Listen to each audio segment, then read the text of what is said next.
ادھر ہمارا پہلا سپارہ کا ربع ہو چکا ہے ماشاءاللہ۔ جو لوگ قرآن پاک ترجمے کے ساتھ پڑھنا چاہتے ہیں وہ میری ویڈیو پہ آئیں، دیکھیں، پڑھیں، قرآن پاک اپنے گھروں میں کھولیں، اسے ترجمے کے ساتھ پڑھیں۔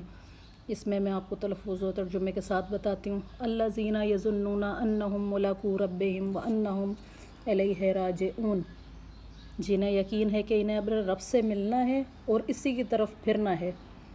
یا بنی اسرائیل اذکروا نعمتی التی، اے اولاد یعقوب یاد کرو میرا وہ احسان جو میں نے تم پر کیا، علیکم وانی فضلتکم علی العالمین، اور زمانہ تم پر بڑھائی دے۔ واتقوا یوما لا تجزی نفس عن نفس شیئا ولا یقبل، اور ڈرو اس دن سے جس دن کوئی جان دوسرے کا بدلہ نہ دے سکے گی، اور نہ کافر کے لیے کوئی سفارش مانی جائے، اور نہ کچھ لے کر اس کی جان چھوڑی جائے گی، ولا ہم ینصرون، نہ ان کی مدد ہو۔